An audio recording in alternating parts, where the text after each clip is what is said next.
మన చుట్టూ ఉన్న పరిస్థితులను చూసినప్పుడు చాలా గందరగోళానికి, విస్మయానికి, విభ్రాంతికి గురవుతాము.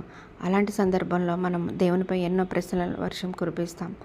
అదే టైంలో మరి ఎన్నో విధాలుగా మన బాధలను ఆయన వద్ద వ్యక్తం చేస్తాం.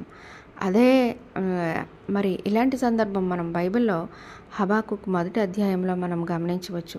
ఈయన ఒక విలక్షణమైన ప్రవక్త.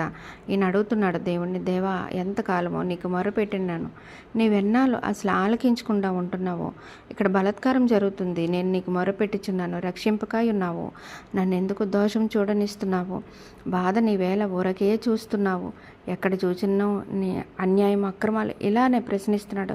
ప్రశ్నల వర్షం కురిపిస్తున్నాడు, సంధిస్తున్నాడు. దానికి దేవుడు ఏమని సమాధానం చెప్తున్నాడు మనం ఒకసారి గమనించినట్లయితే, దేవుడు అంటున్నాడు, నువ్వు భయపడకు, కలవరపడకు, నవ్వుకోను, ఆశ్చర్యపడు, ఎందుకంటే నా కార్యాలు నువ్వు చూస్తావు, నీ దినముల్లోనే ఒక అద్భుత కార్యం నువ్వు చూస్తావు హబాకుక్ అని దేవుడు ఆయనకి భరోసా ఇస్తున్నాడు. ఎలా అంటే దేవుడు మరి నీతిమంతులను రక్షించుటకు దుష్టులనే ఇక్కడ వాడుకుంటున్నాడు అనమాట.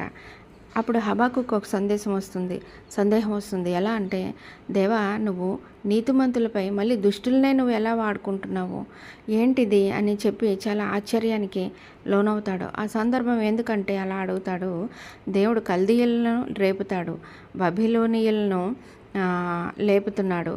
వారు భయంకరులు, వారు చాలా భయంకరులు, క్రూరులు, తాము నమ్మిన బలమునే దేవుడిగా వాళ్ళు చేసుకుంటారు.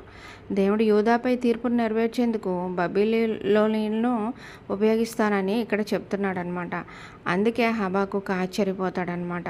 అయితే ఏది ఏమైనప్పటికీ మనము దేవుడు చేసే కార్యాలను మనము విశ్వసించి ముందుకెళ్ళేటప్పుడు అసలు నమ్మలేని అద్భుత కార్యాలను చూస్తాం. ఎలా అంటే దేవునికి మన ప్రశ్నలను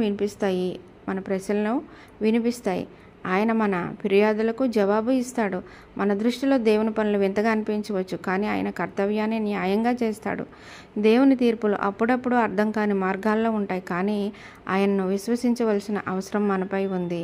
మరి హబాకుక్ మొదటి అధ్యాయము దేవునిపై న్యాయం విషయంలో ఉన్న ప్రశ్నలతో మొదలై దేవుని కార్యాలపై ఆశ్చర్యంతో ముగుస్తుందన్నమాట.